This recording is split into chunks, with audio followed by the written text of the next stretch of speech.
జై తెలంగాణ. ఇవాళ మనం జనగాంలో ఉన్నాం. మనకి ఛాయ్ తాగాలనిపించింది, సో ర్యాండమ్ ఒక ఛాయ్ షాప్ దగ్గర ఆగినాం. ఇక్కడ నుంచి మన ప్రోగ్రామ్ స్టార్ట్ చేద్దాం. లోపల కొంతమంది ఉన్నారు, వాళ్ళతో మాట్లాడి అసలు జనగాంలో జనం ఏమనుకుంటున్నారో దాని గురించి మనం లోపలికి వెళ్ళి తెలుసుకుందాం. మనం టైటిల్ చెప్తావా కిరణ్? టైటిల్ చెప్తాడు, మనమే ఆలోచిద్దాం. సార్, నా పేరు డాక్టర్ సందీప్. నేను తెలంగాణ నీకేం కావాలని ప్రోగ్రామ్ చేస్తూ ఉంటాను. ఆ ప్రోగ్రామ్ కింద ఏంటంటే వివిధ ప్రాంతాలకు వెళ్ళి మన తెలంగాణలో ఉన్న డిఫరెంట్ ప్లేసెస్కి వెళ్ళి అక్కడ యాజ్ సచ్ ముందు ఎట్లా ఉండే, ఇప్పుడు మారిందా ఏమన్నా, ఇంకా మారాల్సిన ఏమున్నాయి అనే దాని మీద మనం డిస్కస్ చేస్తూ ఉంటాం సార్. మీ పేరు సార్? నా పేరు కృష్ణ సార్. కృష్ణ గారు, ఇప్పుడు ఈ జనగాంలో మీరు చూసిన జనగామకి ఇప్పటికీ మార్పు ఉందా లేదా? మార్పు అనేది అంత మాత్రం ఆశించిన మేరకు మాత్రం మార్పు లేదు సార్. మనం అనుకున్నంత మాత్రం అయితే లేదు, మార్పు లేదు. ఓకే, అంటే ఏ రకంగా సార్? అంటే దాన్ని నేను కళాకారుని కాబట్టి ఒక పాట రూపంలో మీకు ఆ విషయాన్ని మీకు తెలియజేస్తాను. Super sir. అయితే కళాకారు కాబట్టి మీరు ఇంకా ఇప్పటివరకు ఎవరితో మాట్లాడినా కూడా మాటలలో చెప్పిన కానీ పాటలలో ఎవరు చెప్పలేవు. ఇంకా ఫస్ట్ టైం చెప్పండి సార్. Thank you sir. అయ్యో నా జనగామ గొల్లుమంటున్నది, లొల్లి చేస్తున్నది, వాళ్ళు దిగి వీళ్ళెక్కిన, వీళ్ళు దిగి వాళ్ళెక్కిన, ఎవరేమి వచ్చినా ఏమి ఒరగలేదురో, ఎక్కడేసిన గొంగడి అక్కడనే ఉన్నది, అభివృద్ధి అందని ద్రాక్షలాగున్నది, అయ్యో నా జనగామ గొల్లుమంటున్నది, లొల్లి చేస్తున్నది, సీసీ రోడ్లు చూడరబర చిత్రంగా ఉంటాయి, ఎక్కడ పడితే అక్కడ స్పీడ్ బ్రేకర్లు ఉంటాయి, ప్రయాణం అంటేనే పానం మీదికొస్తుంది, దుమ్మిదీలు కండ్లు నిండి నోరు నిండు చందమే, దుమ్ము నీరు కండ్లు నిండి నోరు నిండు చందమే, అయ్యో నా జనగామ గొల్లుమంటున్నది, లొల్లి చేస్తున్నది, ఈగలు దోమలు లేని ఇల్లు లేదు, ఇడుపు లేదు, పందులు కుక్కలు లేని గల్లి లేదు, గిల్లి లేదు, కోతులు తిరిగని సందు లేదు, బందు లేదు, మురికి కాలువలు, మురిగిన వాసనలు, గలీజు వాసనతో గాయి గాయి బతుకులే, గలీజు వాసనతో గాయి గాయి బతుకులే, అయ్యో నా జనగామ గొల్లుమంటున్నది, లొల్లి చేస్తున్నది, మిషను భగీరథ ఉట్టి వీధి సర్గమే, కల్తీ నీరు రంగు నీళ్లు కల్తీ నీళ్లు సరఫరా చేస్తారు, ఒళ్ళంత గజ్జి తామరలు ఉడతాయి, ఒళ్ళంత గజ్జి తామరలు ఉడతాయి, రిజర్వాయర్ పక్కనున్న దార్తి తీరది, రిజర్వాయర్ పక్కనున్న దార్త తీరదే, అయ్యో నా జనగామ గొల్లుమంటున్నది, లొల్లి చేస్తున్నది, వాళ్ళు దిగి వీళ్ళెక్కిన, వీళ్ళు దిగి వాళ్ళెక్కిన, ఎవరేమి వచ్చినా ఏమి ఒరగలేదురో, ఎక్కడేసిన గొంగడి అక్కడనే ఉన్నది, అభివృద్ధి అందని ద్రాక్షలాగున్నది, అయ్యో నా జనగామ లొల్లి చేస్తున్నది, పోరు చేస్తున్నది, లొల్లి చేస్తున్నది, పోరు చేస్తున్నది. ఇది సరే. నాకు పాటలా విన్నందుకు హ్యాపీనెస్ ఉండాలా, ఎన్ని ప్రాబ్లమ్స్ ఉన్నా సాల్వ్ కానందుకు అంటే బాధగా ఉండాలనో అర్థం కావట్లేదు సార్. అసలు అంటే ఇవి ఎవరు వచ్చినా మారని ఇవి ఎందుకు అంటారు సార్? అంటే వాళ్ళకి నిబద్ధత లేకనా, లేకుంటే ఎందుకు అసలు? అంటే ప్రధానంగా పని చేయాలనేటువంటి తాపత్రయం, ఆలోచన, చిత్తశుద్ధి వాళ్ళకు ఉండాలి. చిత్తశుద్ధి ఉండగానే నామమాత్రంగానే పనులు చేస్తున్నారు తప్ప నాణ్యత లోపించిన విధంగా పనులు చేస్తున్నారు. కాబట్టి నాణ్యత ప్రమాణాలు పాటించకపోవడం వల్లనే ఈ పరిస్థితులు జరుగుతూ ఉన్నాయి. ఉదాహరణకి జనగామ ప్రాంతంలో సీసీ రోడ్లు వేశారనుకుందాం. సీసీ రోడ్లు వేసిన తర్వాత ఒక 2-3 సంవత్సరాల లోపే సీసీ రోడ్లన్నీ కూడా పాడైపోతుంది. సీసీ రోడ్లు వేసిన ప్రాంతంలో నీళ్లు నిలిచినాయి అంటే అక్కడ ఈగల దొమ్మలు వండేటువంటి పరిస్థితి ఉంది. దాంతోపాటు స్పీడ్ బ్రేకర్లు కూడా అది ఎక్కడ వేయాలి, ఏం చేయాలి లేకుండా ఇష్టం వచ్చిన స్పీడ్ బ్రేకర్లు వేసుకుంటున్నారు. ఎందుకంటే పిల్లలు తిరిగేటువంటి ప్రాంతాలు ఉన్నప్పుడు ఆ ఇంటి ముందర వచ్చి స్పీడ్ బ్రేకర్లు వేసేటువంటి పరిస్థితి ఉన్నారు. దాంతోపాటు వాళ్ళకి నల్ల కలెక్షన్ కావాల్సింటే మున్సిపాలిటీకి అప్లై చేసుకున్న తర్వాత నల్ల కలెక్షన్ ఇచ్చిండ్రు అనుకోండి. నల్ల ఇచ్చినప్పుడు ఆ రోడ్డు పక్క నుంచే పైప్ పోవాలి కాబట్టి రోడ్డు మధ్య నుంచే దాన్ని తవ్వి ఘాటు లెక్క చేసేసి నల్ల వేస్తున్నారు, కానీ తిరిగి పూడుస్తలేరు. దాంతో కూడా నీళ్లు నిలుస్తున్నాయి. తర్వాత ఈ స్పీడ్ బ్రేకర్లు ఉండడంతో, ఎక్కడొక్కడ స్పీడ్ బ్రేకర్లు ఉండటంతో, ఎత్తు వంపులుగా ఉండకపోవడంతో ప్రయాణం వెళ్ళాలన్నా చేయాలన్నా కానీ ఇబ్బందులు ఏర్పడుతున్నాయి. అంటే ఇది ఒక ప్రణాళిక పరంగా చేసుకోగలిగితే ఏం లేదు. వీళ్ళు వచ్చిన తర్వాత వాళ్ళు సీసీ రోడ్లు పెడతారు, వాళ్ళు వచ్చినాక వీళ్ళు సీసీ రోడ్లు పెట్టడం వల్ల ప్రజాధనం దుర్వినియోగమే తప్ప పక్క కాంక్రీట్ వర్క్ లేదు. దీంతో వల్లనే ఇబ్బంది అవుతుంది. ఇవి కాక ఇంకేం ప్రాబ్లమ్స్ ఉన్నాయి సార్ మన జనగాంకి? జరగాలంటే ఇప్పుడు చాలా వరకు ఇప్పుడు నాకు ఇప్పుడు జిల్లా పోరాడి సాధించుకున్నటువంటి జిల్లా ఇది. అవును. ఈ పోరాడి సాధించుకున్నటువంటి జిల్లాలో అనేక రకాల సమస్యలు ఉన్నాయి. ఇక్కడ ఉన్నటువంటి ప్రాంత ప్రజలంతా కూడా జిల్లా అయితే బాగుంటుంది, జిల్లా అయితే మా ప్రాంతం అంతా సస్యశ్యామలం అవుతుంది, మా ప్రాంతంలో అన్ని వనరులు ఉంటాయి, ఫ్యాక్టరీలు వస్తాయి అనేసి అనుకున్నారు. కానీ జిల్లా 6-7 సంవత్సరాలు అయినప్పటికీ కూడా ఇంకా మాత్రం సమస్యలు పరిష్కారం కాలేదు. అది ఇక్కడి నుంచి చాలామంది వలస వెళ్ళేటువంటి పరిస్థితులు ఉన్నాయి, ఫ్యాక్టరీలు లేవు, ఉపాధి మార్గాలు సరిగా లేవు, కాబట్టి వాళ్ళకు కూడా ఇబ్బంది అవుతుంది. అయితే కళాకారుడిగా మేము కలెక్టర్ దేవసేన గారు ఉన్నప్పుడే ఈ ప్రాంతం కళలకు పుట్టినల్లి. ఈ ప్రాంతం 33 జిల్లాలలో ఏ జిల్లాలో లేనటువంటి కళారూపాలు ఈ ప్రాంతంలోనే ఉన్నాయి. అంటే గల్లీ నుంచి వెళ్ళి ఢిల్లీ వరకు అన్ని రకాల కళారూపాలు ప్రదర్శించినటువంటి చరిత్ర కూడా జనగామకు ఉంది. పెంబర్తి హస్తకళ ఏ రకంగా అయితే అంతర్జాతీయ ప్రపంచ స్థాయిని ఆకర్షించిందో అదే రకంగా ఈరోజు ఉగ్గత పితామహుడైనటువంటి చుక్క సత్తయ్య లాంటి మహానుభావులను కన్నటువంటి ప్రాంతం ఇది. తర్వాత జీవైగిరి అభిదేక ఆయన సినిమా రంగంలో కూడా పనిచేసినటువంటి సందర్భాలు ఉన్నాయి. అట్లాంటి కవులు కన్నటువంటి ఈ ప్రాంతంలో పోతన, సోమన వీళ్ళు ఉన్నటువంటి ఈ ప్రాంతంలో, ఈ నడయాడినటువంటి ఈ ప్రాంతంలో ఇక్కడ ఒక కళాక్షేత్రం కావాలని చెప్పేసి అడిగాను మనం. అంటే కళలకు పుట్టిన ఈ ప్రాంతంలో కళను రక్షించుకోవాలి. ఇప్పుడు యాంత్రిక యుగంలో కళారూపాలు కరమరుగైపోతూ ఉన్నాయి, కళారూపాలు చూసేటువంటి పరిస్థితే లేదు. పూర్వకాలంలో కనుక కళారూపాలు ఏ గ్రామంలో వేసినా ప్రజలు వెళ్ళి కళారూపాలని తదేకంగా చూసేవాళ్ళు. ఈరోజు ఎప్పుడైతే ఈ టీవీలు, ఈ సోషల్ మీడియా ప్రభావం వచ్చిన తర్వాత కళారూపాలు అనేది పోయినాయి. తిరిగి వాళ్ళు పునర్జీవం పోయాలి. కళారూపాలు మనం కాపాడుకోవాలంటే కళాక్షేత్రం గవర్నమెంట్ కనుక ఏర్పాటు చేస్తే, అంటే మినీ రవీంద్ర భారతి లాంటిది ఒకటి ఏర్పాటు చేస్తే కళాకారులకు ఉపాధి కలిగించినట్టు ఉంటుంది, కళారూపాలు రచించబడి ఉంటుంది, ప్రాచీన కళారూపాలని మనం భద్రపరిచేటువంటి అవకాశం కలుగుతుంది. ఆ విషయంలో మేము కళాక్షేత్రం కావాలి ఈ ప్రాంతంలో అని చెప్పేసి మినీ రవీంద్ర భారతి కావాలని చెప్పేసి కోరుతా ఉన్నాం. దాంతోపాటు అన్ని జిల్లా కేంద్రాలలో, ఉమ్మడి జిల్లా కేంద్రాలలో పబ్లిక్ గార్డెన్లలో ఓపెన్ ఎయిర్ థియేటర్స్ ఉన్నాయి. ఇక్కడ జనగామ జిల్లాలో కూడా బతుకమ్మకుంట ప్రాంతం దగ్గరలో ఉన్నటువంటి ప్రాంతం, ఆ ప్రాంతంలో ఓపెన్ ఎయిర్ థియేటర్ కూడా నిర్మించమని చెప్పడం జరిగింది. ఆ నిర్మిస్తే ఏమవుతుందంటే ఆ ఓపెన్ ఎయిర్ థియేటర్లో ప్రభుత్వ కార్యక్రమాలు చేసుకోవచ్చు, సంస్థ కార్యక్రమాలు చేసుకోవచ్చు. గవర్నమెంట్ ఏదైనా కార్యక్రమాలు చేయాలనుకుంటే ఫంక్షన్ హాల్స్కి బుక్ చేస్తుంది. అట్లాంటిది ఇట్లాంటి ఓపెన్ ఎయిర్ థియేటర్ ఏర్పాటు చేస్తే కార్యక్రమాలు చేసుకుంటూ కూడా మనం నిధులు కూడా మనం కొంచెం సేవ్ చేసిన వాళ్ళం అయితే అనేటువంటి ఉద్దేశంతో ఆ ప్రాంతంలో మీరు ఒక ఏర్పాటు చేయమని చెప్పి ఓపెన్ ఎయిర్ థియేటర్ ఒకటి ఏర్పాటు చేయమని చెప్పినాం. అది గవర్నమెంట్ పరంగా చేయాలి. దానికి మా కళా సంస్థ నుంచి కూడా సంపూర్ణ సహకారం అందిస్తామని వాళ్ళకు చెప్పాం. దాంతోపాటు ఇప్పుడు రంగప్ప చెరువు, ఇప్పుడు ప్రతి ఉన్నటువంటి గవర్నమెంట్ ప్రతి గ్రామంలో, ప్రతి జిల్లా కేంద్రంలో ఒక మినీ ట్యాంక్ బండ్ లాంటిది ఏర్పాటు చేస్తామని చెప్పారు. ఈ రంగప్ప చెరువు కానీ, అక్కడ ఆర్టిస్ట్ పక్కన ఉన్నటువంటి నెల్లూరు చెరువు కానీ, బతుకమ్మకుంట కానీ ఇక్కడ మినీ ట్యాంక్ బండ్ లాంటిది ఏర్పాటు చేసి ఈ ప్రాంతంలో ఉన్నటువంటి కవులు, కళాకారులు, విద్యార్థులు, మేధావులు అమరులైనటువంటి విగ్రహాలను కూడా ఏర్పాటు చేస్తే బాగుంటుంది అనేటువంటిది కూడా మేము ప్రతిపాదన చేయడం జరిగింది. గవర్నమెంట్ ఆ దిశగా మరి ఆ అడుగులు వేయాలని మేము కోరుకుంటాం.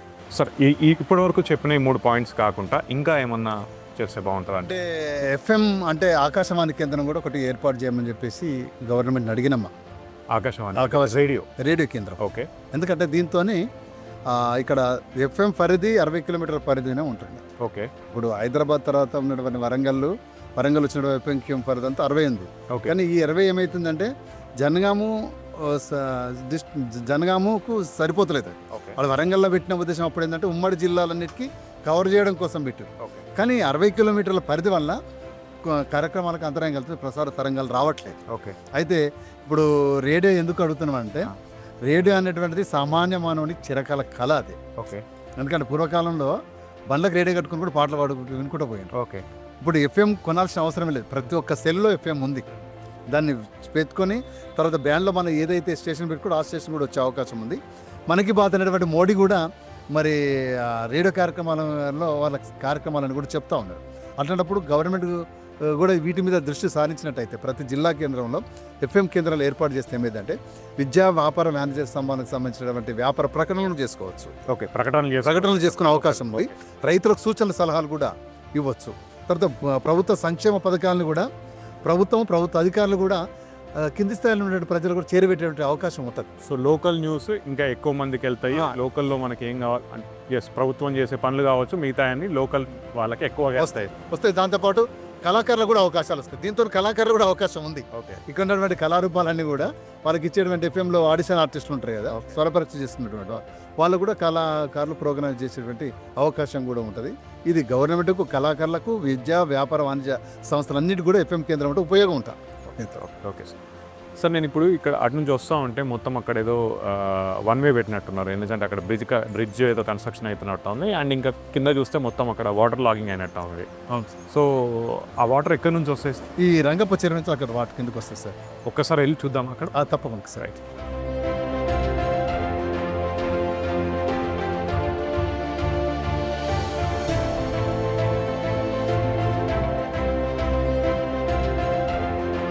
సార్ ఇంతకుముందు మనం అక్కడ మాట్లాడుకున్నప్పుడు చెరువు అన్నారు కదా, అది ఇదేనా? సార్ మీ పేరు? ప్రసాద్ గారు. రంగరాజ్ ప్రసాద్ గారు. సో మీరు నేను సర్తో చెప్తా ఉండే ఏంటంటే అక్కడ వెళ్ళేటప్పుడు మొత్తం అంతా రోడ్ మీద అంత బురదలాగా జమ అయ్యింది. సో ఎందుకు అంటే ఈ వాటర్ వల్ల దీని ప్రాబ్లం ఏంటి? ఇక్కడ జనగాంలోనే అనేకమైనటువంటి సమస్యలు ఉన్నాయి సార్. ఒక సమస్యాత్మకమైనటువంటి జనగా కేంద్రంగా పేరు వచ్చేసింది జనగాంకి. ఎటు చూసినా సమస్యలే, అనేకమైనటువంటి రోగాల బారిన పడుతున్నారు. ముఖ్య కారణం ఏంటి సార్ అంటే వర్షాలు బాగా పడ్డప్పుడు ఇక్కడ జనగాంలో ఉన్న ఏకైక ఒక గొప్ప చెరువుగా చెప్తే ఇది రంగప్ప చెరువు అని మనకు కనిపిస్తుంది. ఒక చెరువు సార్. ఈ బాగా వర్షాలు పడ్డప్పుడు ఈ చెరువు నిండినప్పుడు ఈ చెరువుకు నీళ్లు ఆ మత్తడి ఎంతైతే ఇరిగేషన్ డిపార్ట్మెంట్ ప్రకారం దానికి నిబంధనలు ఉంటాయి కదా సార్, ఇంత ఎత్తులో మత్తడి ఉండాలని. ఆ ఎత్తు నీళ్లు బాగున్నప్పుడు అధికారులు అనుకోకుండా ఏదో రాత్రి వచ్చేసి ఆ ఎత్తును తగ్గిస్తున్నారేమో నేను అనుకుంటున్నాను సార్. ఆ ఎత్తును తగ్గించినప్పుడు ఏమవుతుందంటే ఈ వాటర్ అంతా వెళ్ళిపోవాలనే ఉద్దేశంతో వదిలేస్తారు. వదిలేసినప్పుడు ఏమవుతుందంటే ఇది చక్కగా ఇక్కడ నుండి ఇటు ఈ సిద్దిపేట నుండి వచ్చే నీళ్లు, ఈ రంగప్ప చెరువులో ఉన్న నీళ్ళన్నీ కూడా మనకి నగరాల్లోకి ప్రవేశిస్తుంది. ఆ నగరాలకు ప్రవేశించడం వల్ల ఎటు చూసినా వరదలు అయిపోతుంది, ఎటు చూసినా నడవలేని పరిస్థితి అయిపోతుంది. అంటే ఈ యొక్క చెరువే కారణమై ఉంటుంది సార్. ఇదంతా నీళ్ళు ఉండడం, ఆ ఇరిగేషన్ డిపార్ట్మెంట్ నిబంధనల ప్రకారం వత్తాడు ఆ ఎత్తును వీళ్ళు అనుకోకుండా తగ్గించడం, ఆ తగ్గించడం నీళ్ళని అటు వచ్చేస్తుంది. ఈ జనగాంలో మెయిన్గా హైదరాబాద్ రోడ్డు ఉంది సార్. జనగాం నుండి హైదరాబాద్ వెళ్తున్న నేషనల్ హైవే ఉంది, హైవే రోడ్డు. ఆ రోడ్డు ఏంటంటే అందులో జ్యోతినగర్ ఒక కాలనీ. ఇవన్నీ కలుపుకున్న నీళ్లు అక్కడికి వస్తుంది. అక్కడికి వచ్చినప్పుడు ఏంటంటే జనగాంలో కొద్దిగా ఇది దిగువ ప్రాంతం, ఆ ఏరియా. ఆ దిగువ ప్రాంతం కావడం వల్ల ఆ నీళ్ళన్నీ కాలనీ ఇళ్లలోకి వచ్చేస్తున్నాయి. వచ్చేసరికి ఏమవుతుంది, అక్కడ 2 స్కూల్స్ ఉన్నాయి. ఆ స్కూల్స్ 2 కలిపేసి 4,000 మంది విద్యార్థులు ఉంటారు, ఒక 10 బస్సులు ఉంటాయి. ఇవన్నీ వచ్చినప్పుడు జిగ్జాగ్ అయిపోయి ఆ నడుస్తున్న క్రమంలో యాక్సిడెంట్లో పడిపోవడము, లేకపోతే దారి లేకపోవడము, కనీసం వర్షం పడితే ఆ స్కూల్ బంద్ చేయడము, అంటే అటువంటి పరిస్థితి ఎదుర్కొంటున్నాం.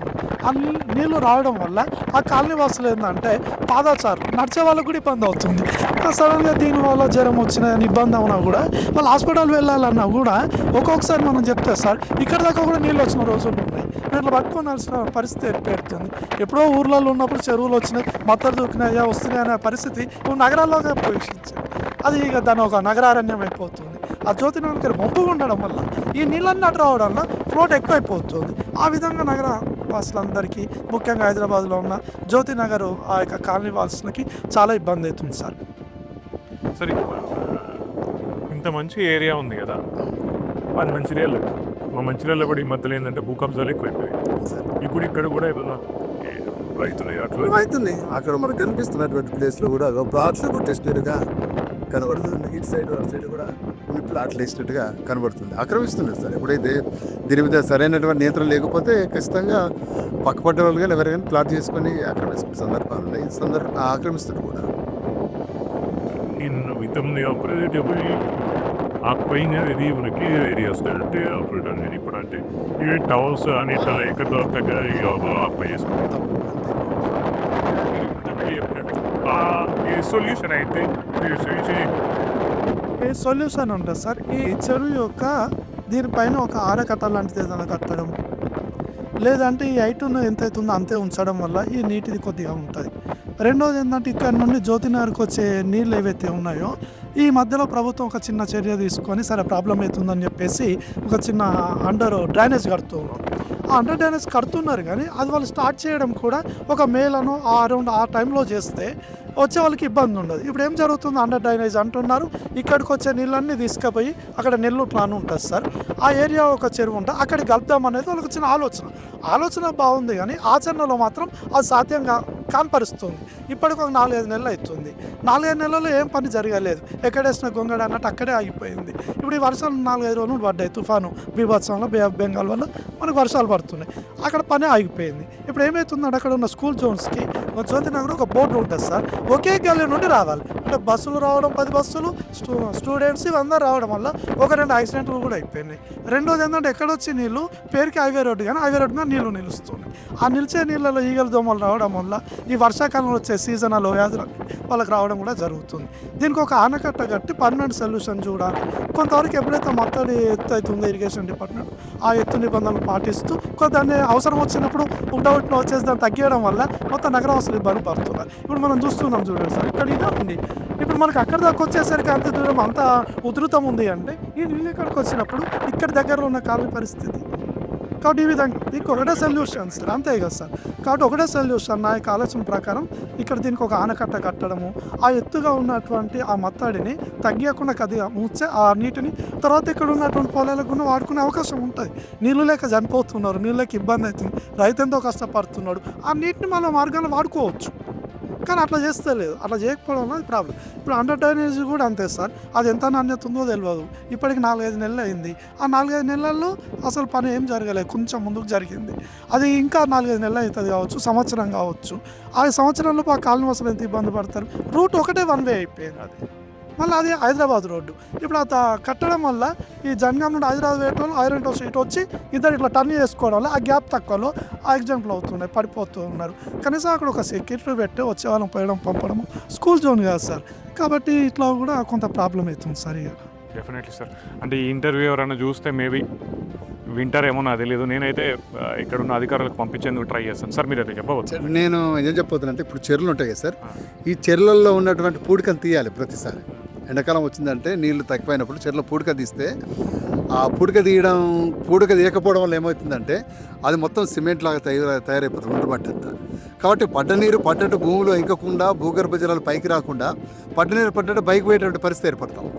ఇది కనుక ఈ పూడిక తీస్తే ఆ సారవంతమైనట్టుని వ్యవసాయ భూమిలో వేసుకున్నా కానీ సేంద్రియ ఎరువులకి పనికి వస్తుంది. దాంతోపాటు ఇక్కడ ఉన్నటువంటి భూమిలో ఉన్నటువంటి నీళ్లు భూగర్భ జలాలు కిందికి అడిగంటి ఎక్కువ మత్తడి దుంకేటువంటి అవకాశం ఉండదు. కాబట్టి తెరువు విస్తారాన్ని బట్టి తీసి తర్వాత భూగర్భ జలాలు అక్కడికక్కడికి ఎక్కేటట్టుగా ప్రయత్నం చేసుకోవాలి. పట్టు నీరు పట్టడం కూడా భూములు ఎక్కేటట్టు కూడా వానకట్టలు చిన్న చిన్న కట్టలు కూడా ఆపుకొని ఊళ్ళలో కానీ ఇంట్లో కానీ ఇప్పుడు వాటర్ వస్తుంది. వాటర్ రాకుండా ఉండాలంటే ఇంట్లో ఒకటి గుడ్డ తీసి అలా ఒకటి తట్టు తీసుకుంటే బాగుంటుంది. ఏ నీరు పట్టడం భూమి ఇంకా అంటే ఈరోజు మనిషి భూమి నుంచి నీళ్ళు బయటకు తీస్తుంటే తప్ప తిరిగి రిఫిల్ చేయలేకపోతాం. దాంతోనే ఈరోజు భూగర్భ జలాలు అడగంటిపోయి 30-40 ఫీట్లకు రావాల్సినటువంటి వాటర్ 200-300 ఫీట్లు అయినా రాలేనటువంటి పరిస్థితి వస్తుంది. కాబట్టి భూమిలో నీళ్లు లేనటువంటి పరిస్థితి. కాబట్టి దీన్ని ప్రజలకు కూడా అవగాహన కలిగించడానికి ప్రభుత్వాలు ముందుకు రావాలి. స్వచ్ఛత సంస్థలు, కళారంగాలు వాళ్ళందరూ కూడా పాటుపడతారు. ప్రజలు తప్పకుండా వస్తారు. మీరు ఏది చెప్పినా కూడా కళారంగాలను మాత్రం ఇంక్లూడ్ చేస్తున్నారు. నాకు చాలా హ్యాపీనెస్ ఇస్తుంది. ఇంకొంతమందిని ఇక్కడ అడిగి డిఫరెంట్ ప్రాబ్లమ్స్ ఏమైనా ఉన్నాయని నేను తెలుసుకుంటాను. ఇంకోటిసారి జనగామ నుండి హైదరాబాద్ అయ్యే రోడ్డు మెయిన్ కాబట్టి అది కొద్దిగా ఇరుకుగా కూడా ఉంది సార్. అక్కడ రోడ్డు వేసింది, అది డాంబర్ రోడ్ ఎక్కలేదు, అది సింగిల్ రోడ్ లాగా అయిపోయింది. ఆ రోజు వర్షాలు పడ్డప్పుడు కొద్దిగా గుంటలు అవి అయిపోతాయి కొట్టుకపోయి. ఆ గుంటలు అట్లానే ఉంటాయి, ఏదో నామమాత్రంగా వస్తారు, అప్పుడప్పుడు పూర్తి చేసినట్టు చేస్తారు. మళ్ళీ వేటప్పుడు మళ్ళీ అదే ప్రాబ్లం అయింది. ఇది శాశ్వతమైనటువంటి ఒక రోడ్డు వేసి దాన్ని మంచిగా చేస్తే ఇటువంటి యాక్సిడెంట్లు కూడా తప్పుతాయి, ప్రమాదాలు జరుగుతాయి. అయిపోయి హైదరాబాద్ వెళ్ళాలి, ఆగి వెళ్తారు. ఇదేంటంటే ఒకసారి ఒక డెలివరీ అయిన ఒక గర్భిణీ స్త్రీ ఉంటే ఈ హాస్పిటల్కి అవసరం లేదు సార్, ఆ ఎత్తంలోకి ఇక్కడైతే అనిపిస్తుంది. అంటే అటువంటి పరిస్థితి నెలకొంది. ఇది ఎవరు తప్పు అనేది కాదు, కానీ అందరం ప్రభుత్వం కూడా అర్థం చేసుకొని ఇటువంటి చర్యలు తీసుకొని మరి వీటికి ఎటువంటి ప్రమాదం జరగకుండా చూసే బాధ్యత అయితే ప్రభుత్వ యంత్రానికి ఉంటాయి. ఈ సకాలంలో మా సమస్యను విని వాళ్ళు స్పందించాలని కోరుకుంటున్నాం. మేము కూడా అదే కోరుకుంటున్నాం. వెళ్దాం సార్. నేను మాట్లాడింది కొద్ది మందితోనైనా కూడా ఇంకా ఉంది, ఇంకా చాలా మందితో మాట్లాడతాం. కానీ నాకు అనిపించింది ఏంటంటే ఫీడ్బ్యాక్ సిస్టమ్. అంటే ఒక ఎలక్షన్స్ అయిపోయినాయి, ఒక ఎమ్మెల్యేగా కానీ లోకల్ బాడీ రిప్రజెంటేటివ్స్ కానీ ఎవరైనా గెలిచిన తర్వాత వీళ్ళు జనాలకు ఏం కావాలనేది వాళ్ళు అడుగుతున్నారా లేదని నాకైతే అర్థం కావట్లేదు. ఎందుకంటే నేను మైక్ పట్టుకుని వస్తున్న ఇన్ని సమస్యలు చెప్తున్నప్పుడు వాళ్ళ సైడ్ నుంచి ఎవరైనా వచ్చి సమస్యలు తెలుసుకునే వాళ్ళు ఉన్నారా లేరా? Point number 1. పాయింట్ నెంబర్ 2, నాకు అనిపించేది ఏంటంటే చాలామంది తెలుసుకోవాలనుకున్నా కూడా ఒక పార్టీ గెలిస్తే కనుక ఇంకో పార్టీ వాళ్ళు వచ్చి చెప్తే వింటారా లేదా అనే దాని మధ్య అవుతారు ఏమో. అది కూడా ఒక థాట్ ప్రాసెస్. నాకే అర్థమైంది ఏంటంటే ఓడలేదు కదా पॉलिटिक्सలో ట్రైన్ మాలి నా సజెషన్ ఒక సజెషన్ ఏంటంటే ఫీడ్బ్యాక్ సిస్టమ్ డెవలప్ చేసుకునేటంటే మనం ఒక ఏరియాలో గెలిచిన తర్వాత వాళ్ళకి ఎటువంటి ప్రాబ్లమ్స్ ఉన్నాయి అవి మనం నేను అట్లీస్ట్ ఈ ప్రాబ్లమ్కి సొల్యూషన్ అవుతుంది ఇక్కడ టైం పడుతుంది అని చెప్పగలిగితే అందరు కొద్దిగా అయినా టెంపరీగా హ్యాపీగా ఉండరు. ఇంకా కొంతమందిని మాట్లాడేది ఉంది మనం జనగాంలో. Let's go and see.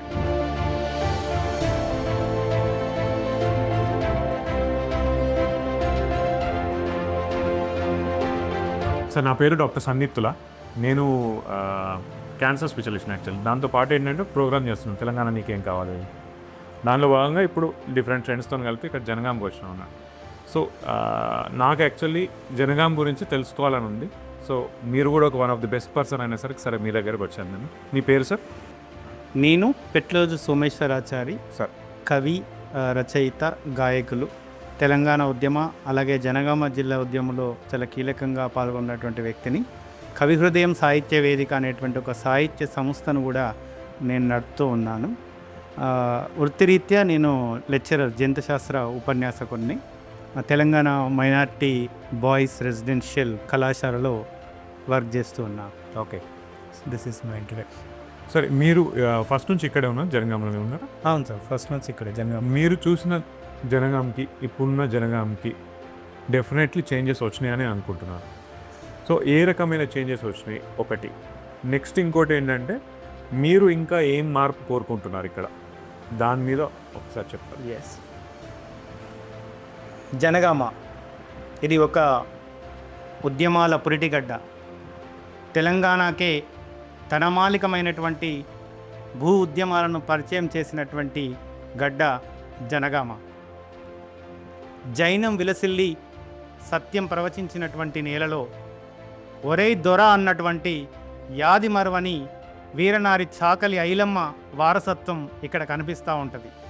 దొడ్డి కొమరయ్య, షేక్ బందగి లాంటి బాధ్యతాయుతమైనటువంటి పోరాటం ఇక్కడ ప్రజలకు ఆదర్శంగా కనిపిస్తూ ఉంటుంది. భాషావధూనయన భాష్పతతి నిల్పగా రాజసన్మాన వైరాగ్యముల ప్రకటించి కృషికుడై జీవించెరా తెలంగాణ కవిరాజు పోతన్నరా. కృషికుడై జీవించెరా తెలంగాణ కవిరాజు జనగామురా.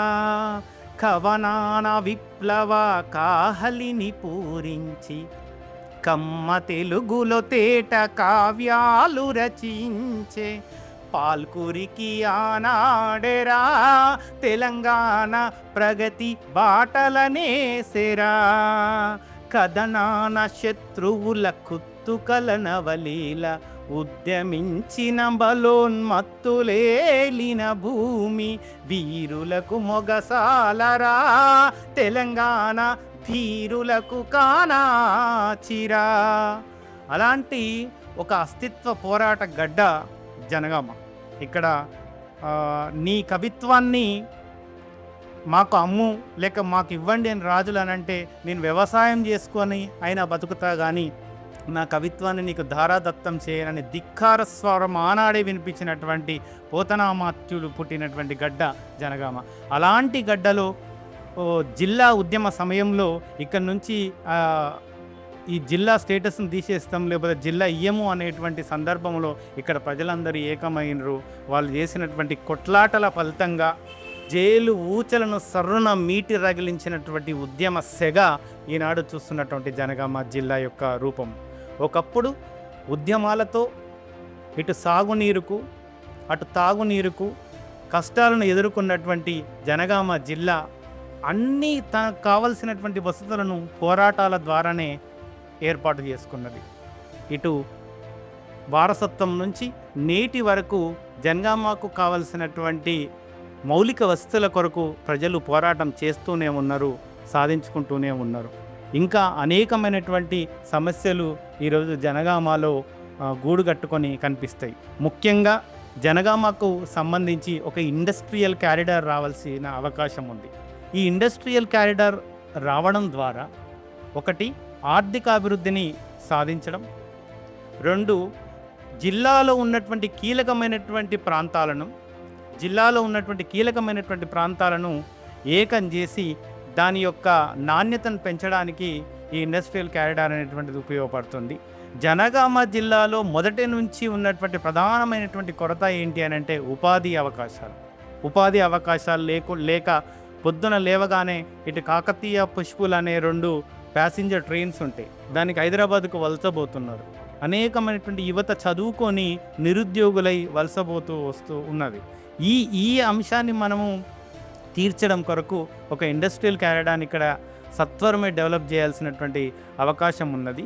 అలాగే విద్యా వైద్యం విషయంలో కూడా ప్రభుత్వాలు జనగామలో దృష్టి పెట్టాల్సినటువంటి అవసరం బాగా కనిపిస్తూ ఉన్నది. ఇక్కడ ఇంత పెద్ద జిల్లా కేంద్రమైనప్పటికీ ఒక పాలిటెక్నిక్ కాలేజ్ జనగామ పట్టణంలో లేదు.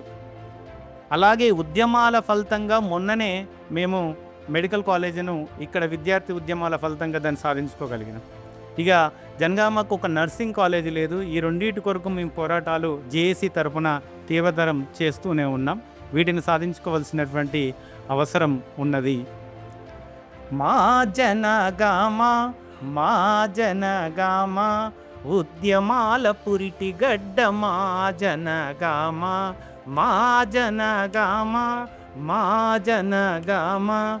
ఉద్యమాల పురిటి గడ్డ మా తెలంగాణ. తొలి అమరుని కన్న బిడ్డ తెలంగాణ పులిబిడ్డ, తెలంగాణ పులిబిడ్డ, అస్తిత్వపు పోరులోన అగ్రగామి మా గడ్డ మా జనగామ. ఇలాంటి జనగామలో ఉన్నటువంటి సమస్యలు ఏంటి అని అంటే తాగునీరు కరువాయే, సాగునీరు లేకపాయే, కొట్లాడిన జిల్లాలోన కుదేలైన భవితవ్యం, ఉపాదన్న ఊసులేక వలసపోయిన మనసులెన్నో మా జనగామ ఉద్యమాల పురిటి గడ్డ మా జనగామ అని నేను రాసుకున్న ఈ పాటని జనగామ సమస్యల మీద. నాకు యాక్చువల్లీ ఇంకేం మాట్లాడాలో కూడా అర్థం కాలేదు సార్. అంటే I'm just mesmerise by your voice. కానీ ఇంతకుముందు కూడా వేరే వాళ్ళు కూడా చెప్పారు, అంటే వాళ్ళు కూడా కవిత రూపంలో పాట రూపంలోనే చెప్పారు. పాట మంచిగా అనిపిస్తుంది కానీ నాకు అదే అంటే ఇంత సమస్యలు ఉన్నా కూడా అంటే ఎవరన్నా మనం ఎవరికి చెప్పుకోవచ్చు అంటే ప్రాక్టికల్లీ పబ్లిక్ పాయింట్ ఆఫ్ వ్యూలో చూస్తే కనుక ఇండస్ట్రియల్ కారిడార్ గురించి కావచ్చు, మిగతా సమస్యల గురించి కావచ్చు. ఇంతకుముందు ఏమన్నారంటే వాటర్ లాగింగ్ ఉంది, ఇవన్నీ అంటే ఇప్పుడు మీకు ఎలక్షన్స్ అయిపోయినాయి కదా, మీ అక్కడ ఉన్నటువంటి ఎమ్మెల్యే గారు కావచ్చు, మిగతా వాళ్ళు కావచ్చు, వాళ్ళకి రిప్రజెంటేషన్ ఇచ్చే అవకాశం లేదంట. ప్రతిసారి మేము యాక్చువల్గా ఏంటి అని అంటే ప్రాబ్లమ్స్ ఉన్నాయి అని చెప్పడం బదులు ఆ ప్రాబ్లమ్స్ కారణమైనటువంటి మూలాలను వెతికేటువంటి ప్రయత్నం ఇక్కడ ఉన్నటువంటి మేధావి వర్గం చేస్తూనే ఉంది ఎప్పటికప్పుడు. ఆ మూలాలను గుర్తించి ఎక్కడైతే సమస్య ఉందో ఆ సమస్యను గుర్తించి అనేకమైనటువంటి రిప్రజెంటేషన్స్ ఇచ్చాం. ఇటు కలెక్టర్ ఆఫీస్లో కానివ్వండి, లేకపోతే ఎమ్మెల్యే గారు కానివ్వండి, ఎంపీ గారు కానివ్వండి. ఇవి మా సంస్థల నుంచి ఆల్రెడీ వాళ్ళ దగ్గరికి వెళ్ళినాయి. కానీ ఎక్కడ వేసినటువంటి గొంగళ్ళ ఇంకా జనగామ అలాంటి దుస్థితిలోనే ఉంది. ఎంతో చరిత్ర కలిసినటువంటి జనగామ ఇట్లా వెనుకబడిపోవడం అనేది ఇక్కడ ఉన్నటువంటి కవులుగా, రచయితలుగా చాలా బాధాకరమైనటువంటి విషయం. ఇప్పటికైనా పాలకులు మేల్కోవాలి. ప్రజలకు ఏది కావాలో దాన్ని ఏర్పాటు చేయడం ద్వారా రేపు ఓట్లు సాధించడానికి ముందుకు పోవాల్సినటువంటి అవసరం ఉన్నది. కానీ ఈ రాజకీయ వ్యవస్థలో, ఎలక్షన్ సిస్టంలో ఓట్ల పంపిణీ, డబ్బుల పంపిణీ ద్వారా ఓట్లను తీసుకోవాలనుకోవడం అనేటువంటిది ఎప్పుడైతే పోతుందో అప్పుడే ఇంత కష్టపడి తెలుసుకున్నటువంటి తెలంగాణకి ఒక అర్థం ఉంటుంది. ఇంకోటి నీళ్లు, నిధులు, నియామకాల విషయంలో అత్యంత శ్రద్ధ తీసుకోవాల్సినటువంటి అవసరం ఉన్నది. ఎందుకంటే కొన్ని సంవత్సరాల పాటు మీరు రేషన్ ఇవ్వచ్చు, కానీ ఒక కుటుంబానికి ఒక ఉద్యోగం ఇస్తే 3 తరాలు హ్యాపీగా కూర్చొని వాళ్ళ జీవితాలను సార్థకత చేసుకుంటాయి. కాబట్టి ఉపాధిని చాలా కీలకమైన అంశంగా జనగామలో తీసుకొని, ఉపాధి లేకపోయినా కష్టపడ్డటువంటి విద్యార్థులు ఇక్కడ ఉన్నారు. రేపు జనగామ జిల్లా అయితే ఏదో ఒకటి సాధిస్తాం, మా యొక్క జీవితాలు మెరుగుపడతాయని కొట్లాడినటువంటి విద్యార్థులు జనగామ జిల్లా ఉద్యమం కొరకు ఫైట్ చేసి ఇంకా ఆ కేసులు ఇంకా ఉన్నాయి, ఇంకా తీసేయలేదు, కోర్టు చుట్టూ తిరుగుతూ ఉన్నారు. ఈ సందర్భంగా మీ ఛానల్ ద్వారా ఒక మంచి పని కోసం ఉద్యమంలో పాల్గొన్నటువంటి, ఉద్యమంలో కేసులు ఉన్నటువంటి మిత్రుల మీద వెంటనే కేసులు ఎత్తివేయాలని ప్రభుత్వాన్ని సవినయంగా మీ ఛానల్ ద్వారా నేను కోరుకుంటున్నాను. సార్ ఇప్పుడు ఇవన్నీ మాట్లాడుకున్నాం కదా మా, for example these are the problems అని, ఇక్కడ ఉన్న ప్రాబ్లమ్స్ అన్నీ చెప్పారు. బట్ స్టిల్ నాకు తెలిసిన రాజకీయ నాయకులు కావచ్చు, నేను చూసిన వాళ్ళు కావచ్చు, వాళ్ళకు ఒక ధైర్యం ఉంటుంది. ఏంటి సార్ ఏంటంటే, ఎన్ని సమస్యలు ఉన్నా మనం ఎలక్షన్స్కి వెళ్ళే టైంకి మన దగ్గర కొంత డబ్బు ఉంటే, ఆ డబ్బును మనం ప్రాపర్గా అందరికీ ఇంత కొంత స్పెండ్ చేయగలిగితే డెఫినెట్లీ గెలుస్తామనే ధీమా అయితే ఉంటుంది సార్. లేదు ఇప్పుడు సపోజ్ మనం ఎన్ని అనుకున్నా కూడా ఆఖరికి ఎలక్షన్స్లో గెలిచేది మాత్రం డబ్బే. మీరు అవునంటారా కదంటారు జనరల్గా? తప్పకుండా దీన్ని 100% మీ వాక్యాలతో నేను ఏకీభవిస్తా. ఇది జరుగుతూ ఉన్నది. ఇలా జరగడం వల్ల మనం ఇప్పుడు చదువుకున్నటువంటి పట్టభద్రులు ఎవరైతే ఉన్నారో వీళ్ళు తీవ్రమైనటువంటి ఆందోళనకు గురి అవుతున్నారు. ఇంకో విషయం కూడా, ఎలక్షన్ సమయంకి వచ్చేసరికి నోటిఫికేషన్స్ ఇచ్చేసి మాట్లాడి ప్రశ్నించేటువంటి వాళ్ళను రూమ్లోనే ఉంచేటువంటి పరిస్థితి చాలా న్యాక్గా ఈరోజు రాజకీయాలలో జరుగుతున్నటువంటి సిస్టమ్. అట్లా కాకుండా జాబ్ క్యాలెండర్ను ఖచ్చితంగా మెయింటైన్ చేయాలి. ఈరోజు ఈ ఎగ్జామ్ ఉంటుంది, నెక్స్ట్ అకాడమిక్ క్యాలెండర్ కనుక చేసినట్లయితే అది నిజంగా చిత్తశుద్ధి ఉన్నటువంటి ప్రభుత్వాలు చేసేటువంటి అంశం అనేటువంటిది. లేదు, ఎలక్షన్స్ మూమెంట్లోనే ఇచ్చేసి మాట్లాడకుండా గొంతు నొక్కి ప్రయత్నం చేసి డబ్బు ద్వారా మేము సీట్లను సాధించుకుంటామని అంటే మాత్రము ఇది ప్రజాస్వామ్యానికి అంత మంచి పద్ధతి కాదు. క్రమంగా మనం విలువలను కోల్పోతున్నాం. వచ్చేటువంటి భవిష్యత్ తరాలకు ఏం మెసేజ్ ఇస్తున్నాం అనేటువంటిది మానవులుగా మానవతతో కొంచెం ఆలోచించాల్సినటువంటి పరిస్థితి అయితే ఉంది. మంచి క్వశ్చన్ అడిగారు, మీకు ధన్యవాదాలు. సార్ నేను మిమ్మల్ని అడగడం ఉంది సార్. యాక్చువల్ నన్ను నేను కూడా క్వశ్చన్ చేసుకుంటామండి. ఇప్పుడు మనకు తేజ కావచ్చు, మా సురేష్ కావచ్చు, మా వాళ్ళందరూ మాట్లాడుతున్నప్పుడు కూడా మా మైండ్లో ఏంటంటే, మనం ఇన్ని చేస్తున్నాం, ఇన్ని తిరుగుతాం, ఇన్ని సమస్యలు తెలుసుకుంటూ ఉంటాం, కానీ ఎట్ లాస్ట్ ఎలక్షన్స్లో గెలిచేది ఏంటిది? డబ్బు. నేను అనేది ఏంటంటే, ఇప్పుడు మీరు కావచ్చు, నేను కావచ్చు, మనం యూత్కి ఏం మెసేజ్ చేయాలంటే, అరే భయ్ మీరు పాస్ట్ జనరేషన్ అయిపోయింది, మనమన్నా డబ్బు తీసుకోకుండా ఓటేయగలిగితే మనం నెక్స్ట్ జనరేషన్ చేసిన హెల్ప్ అయినా ఉంటే ఇదే అవుతుందేమో. ఎట్లా అనుకుంటామా సార్? నేను యాక్చువల్లీ ఊళ్ళకి వెళ్తూ ఉంటాను, ఊళ్ళో కూడా చాలామంది చాలా మాటలు చెప్తూ ఉంటారు, కానీ ఫైనల్కి వచ్చేసరికి మళ్ళీ డబ్బు.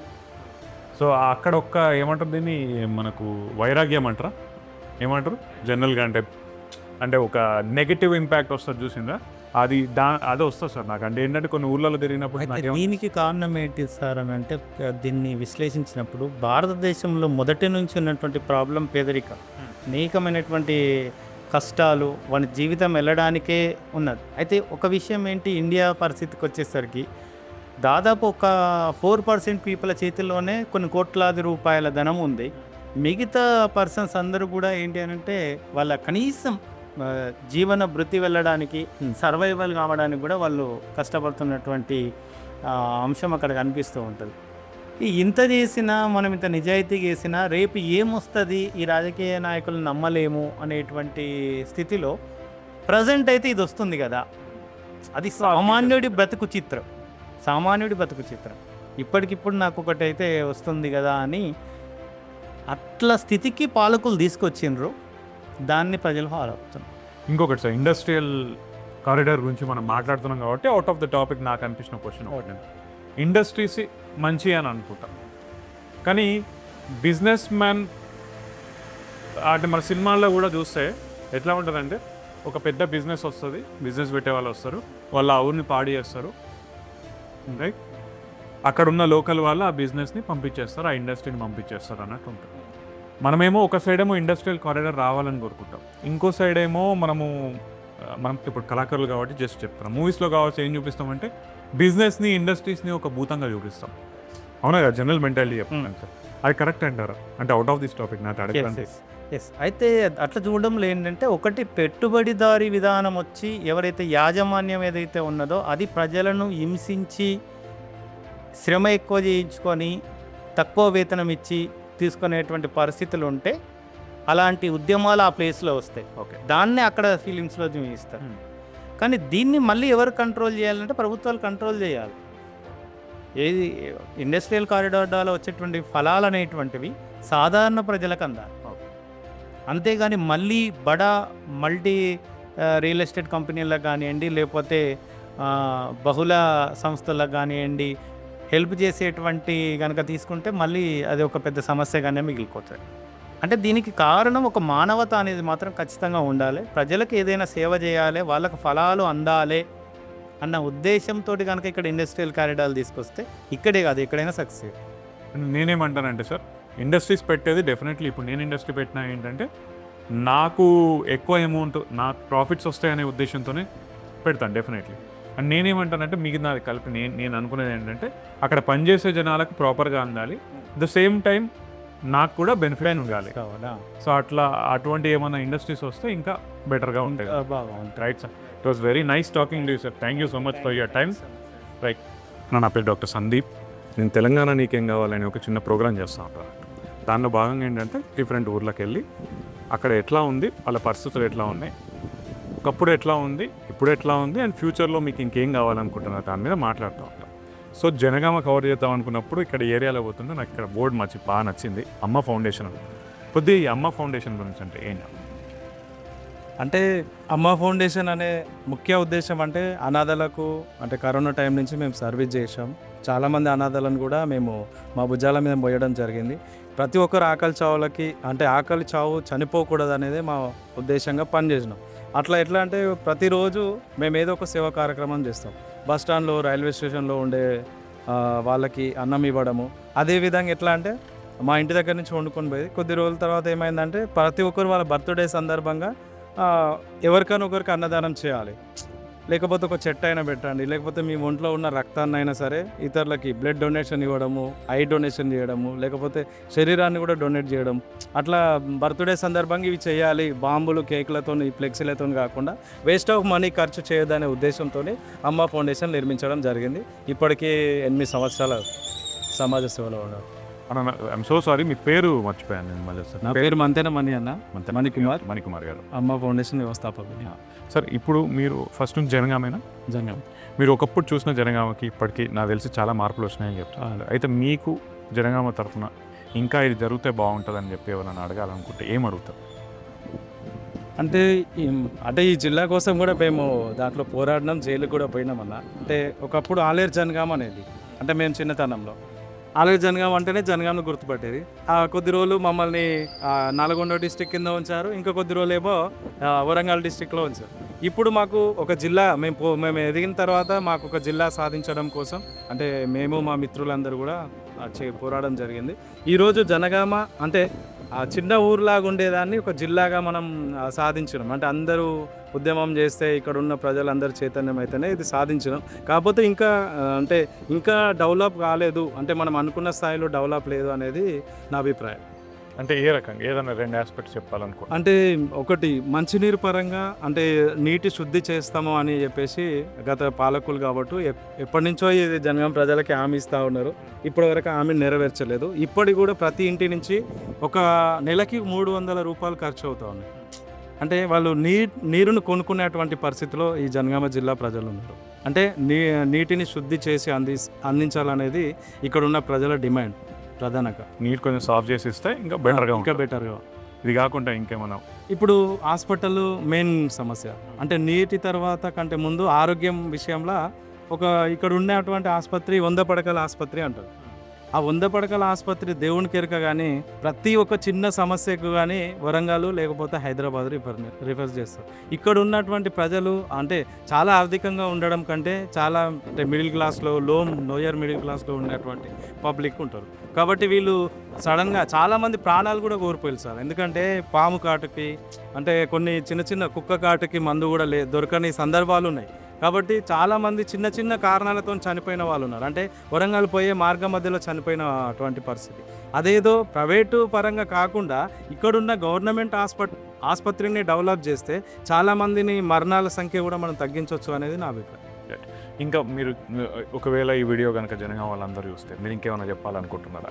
ఓకే, అంటే జనగామ ప్రజల అందరి అభిప్రాయం అయితే ఇదే. ఇక్కడ ముఖ్యంగా ఇప్పుడు రీసెంట్లీ ఇక్కడ బతుకమ్మ కుంటాని ఇక్కడ డెవలప్ చేస్తూ ఉన్నారు. అదేవిధంగా కోట అవతల పాత జనగామ అనేది అప్పుడు అక్కడ రంగప్ప చెరువు అని దాన్ని కూడా ప్రజలకు కాక ఇచ్చినట్టయితే సేమ్ ఇదే, అంటే ఇక్కడ ఎట్లయితే డెవలప్ అయిందో ఆ రంగప్ప చెరువును కూడా అట్లా డెవలప్ చేయాలి. అదేవిధంగా ఇక్కడ అసలు పార్కులు అనేది లేదు.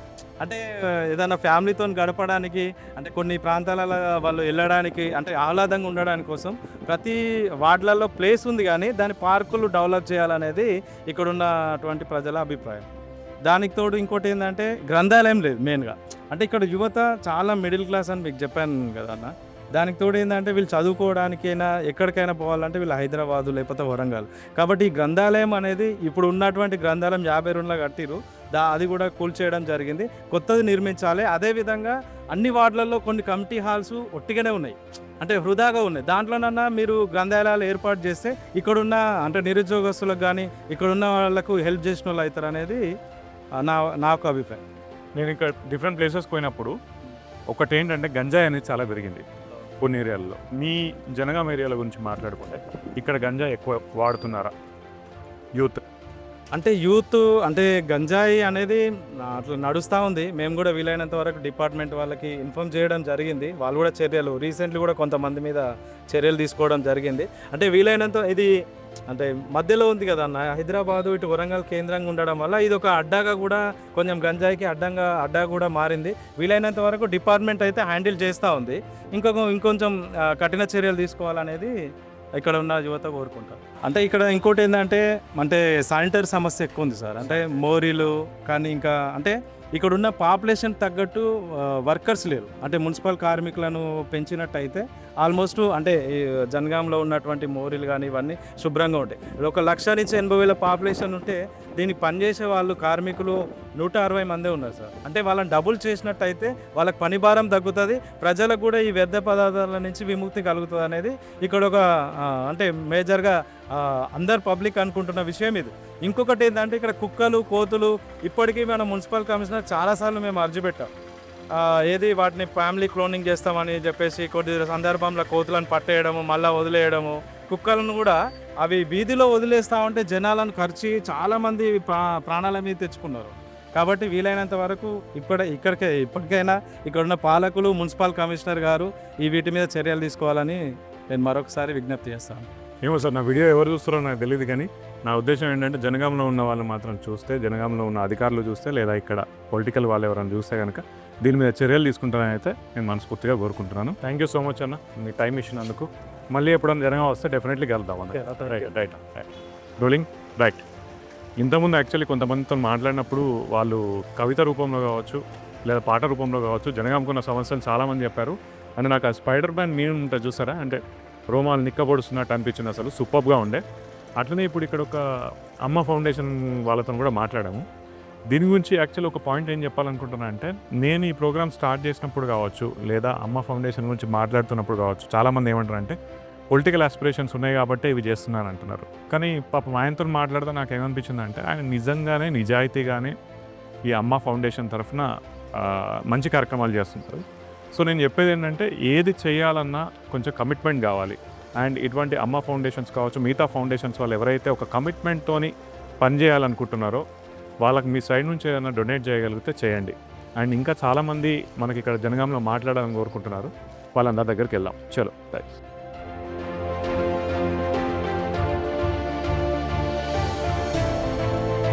సార్, నా పేరు డాక్టర్ సందీప్ తులా. నేను క్యాన్సర్ స్పెషలిస్ట్గా చేస్తున్నాను సార్. దాంతోపాటు ఏంటంటే నాకు తెలంగాణ నీకేం కావాలనే ఒక యూట్యూబ్ ఛానల్ ఉంది. దానిలో భాగంగా ఏంటంటే డిఫరెంట్ ప్లేసెస్కి వెళ్ళి తెలంగాణలో ఉన్న అది టౌన్స్ కావచ్చు సిటీస్ కావచ్చు ఊళ్ళు కావచ్చు అక్కడికి వెళ్ళి ఒకప్పుడు మీ ఊరు ఎలా ఉంది ఇప్పుడు ఎట్లా ఉంది ఇంకా దాన్ని అభివృద్ధి చెందేలా చేసేందుకు మనం ఏం చేయవచ్చు అనే దాని మీద డిస్కషన్ ఉంటుంది. అట్లా జనగాంలో వచ్చి డిఫరెంట్ అందరితో మాట్లాడుతున్నప్పుడు వాళ్ళు ఒకసారి మీ దగ్గరికి వెళ్ళమని చెప్పారన్నట్టు. Thank you. మీ ఇంట్రొడక్షన్ ఒకసారి మా ఆడియన్స్ చెప్తారా సార్? నా పేరు నెల్లూట్ల రవీందర్రావు. నేను రిటైర్డ్ టీచర్ను. 35 ఏళ్ళు సర్వీసు పూర్తి చేసుకొని నేను రిటైర్ అయిన తర్వాత నెల్లూట్ల ఫౌండేషన్ను ఇటు కొంత రాజకీయాల్లో కూడా తిరగడం జరిగింది. ఇప్పుడు మా అమ్మ నాన్న గారి పేరు మీద నెల్లూట్ల ఫౌండేషన్ కళాపీఠాన్ని కూడా ఏర్పరిచి కళారంగం అభివృద్ధి ఈ జనగాంలో 50 ఏళ్ల క్రితం ఏనాడు ఉన్నటువంటి ఈ కళలను మంత జనం మర్చిపోయినారు. మళ్ళీ ఇప్పుడు రివోక్ చేశాను.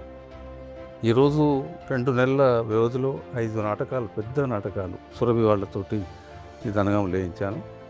మొన్న 29th జూన్ నేనే కృష్ణదేవరాయుడిగా దాంట్లో పాత్ర వేసి మొత్తం అద్భుతమైనటువంటి మరి నాటకాన్ని ఇక్కడ ప్రదర్శించడం జరిగింది 35 మందితోటి. భువన విజయం, విశ్వనాథ విజయం అనేటువంటి 2 నాటకాలను మనం వేయించాం. అంటే కళారంగం పట్ల ఈ జనగామలో అనేక మంది కళాకారులు ఉన్నారు. కాకుంటే వాళ్ళని స్టిమ్యులేట్ చేసేటువంటి పరిస్థితి ఇవాళ మనం చేసినాం. అద్భుతమైనటువంటి ఇంకొక 5 నాటకాలకు మనకు ఒక 2 నెలలలో పడబోతున్నాయి. కృష్ణాష్టమికి ఒకటి, గణేష్ ఉత్సవాలకు ఒకటి, దుర్గా పూజ జరిగే శరన్నవరాత్రుల్లో ఒకటి, ఇంకా ఈ మధ్యకాలంలో రేపు మన దీపావళిలో ఒకటి, ఇంకో 2 కూడా రెడీ అవుతున్నాయి. అంటే ఇది కళలకే ఎందుకు తీసుకున్నామంటే మా అమ్మగారు అనసూయమ్మ గారు లక్ష్మారావు గారి పేరు మీద కళాపీఠాన్ని ఏర్పరిచిన తర్వాత ఈ కళాపీఠాలన్నీ ఎన్ని ఉన్నా కూడా అవి యాక్టివేట్ అయితేనే వాటి విలువ. మరి మనం ఏదో వాళ్ళ పేరు మీద పెట్టాం కానీ మనం ఏం చేయలేదు అంటే ఇప్పుడు గవర్నమెంట్ నుంచి మనకు ఇక్కడి నుంచి ఏం ఫండ్ రాదు. పోనీ ఆసక్తే లేదు ప్రజలకు. మనం వాళ్ళను ఏదో బెనిఫిట్స్ పెట్టో లేకుంటే ఇంకేదో చేసి మనం ఎట్లాగో చేయలేము. ఉత్సాహమే లేనటువంటి దగ్గర మనం వాళ్ళను డబ్బుతో మాత్రం మనం ముందుకు తీసుకురాలేము. కాబట్టి నేనే స్వయంగా పెద్ద మొత్తం ఖర్చు పెట్టి ఈ 5 నాటకాలను వేయించడం జరిగింది. దీంట్లో సురభి వాళ్ళు కూడా మరి నాటక సమితి వాళ్ళు, నాట్య మండలి వాళ్ళు నన్ను అప్రోచ్ అయినరు.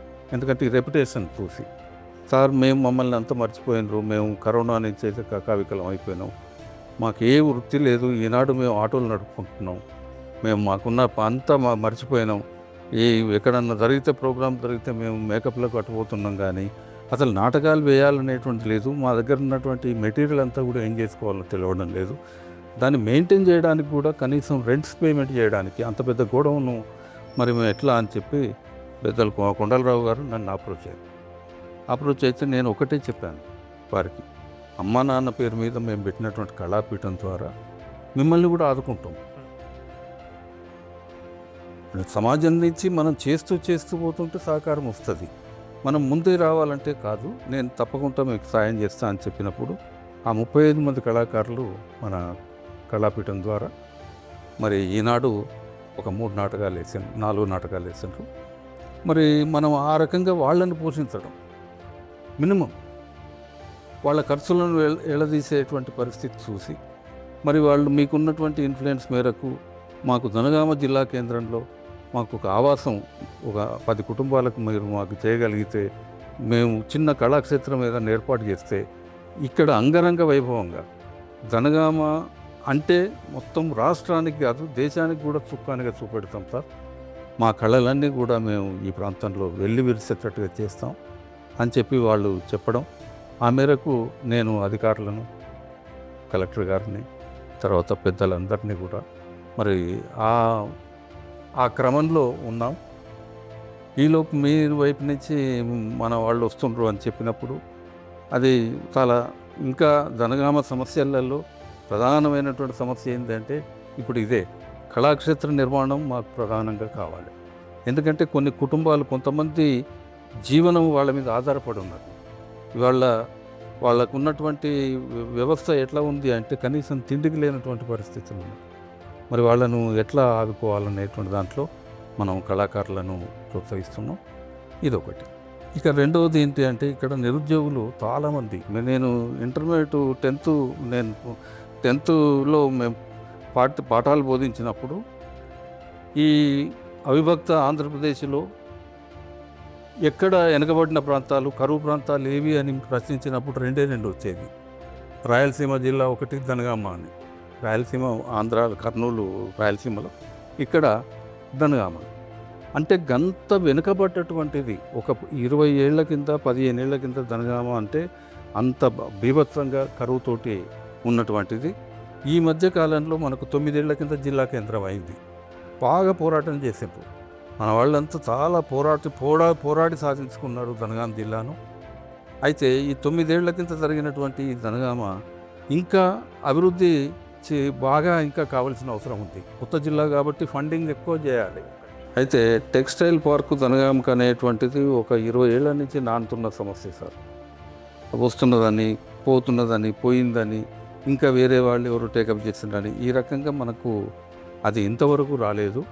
ఒకవేళ టెక్స్టైల్ పార్క్ జనగాం కనుక వచ్చినట్టయితే వేలాది మంది యువతులకు ఇక్కడ ఉపాధి కలుగుతుంది, ఉద్యోగం దొరుకుతుంది. వాళ్ళు ఇంకెక్కడికో పోయి చేయాల్సినటువంటి అవసరం లేదు. 100 కిలోమీటర్ల దూరమైనా పోయి రోజు ఉదయం పోతుండ్రు, సాయంత్రం వస్తుండ్రు. మరి అట్లా లేకుండా ఈ ప్రాంతంలో టెక్స్టైల్ పార్కు, తర్వాత ఇండస్ట్రియల్ కారిడార్ కూడా వస్తుంది అనేటువంటిది మన చెప్పడం, పేపర్లలో రావడం. అది ఇండస్ట్రియల్ కారిడారు హైదరాబాద్ నుండి వరంగల్ వరకు అది ప్లానింగ్. మరి దాన్ని మన జనగాంను క్రాస్ చేసే పోతున్నది కారిడార్.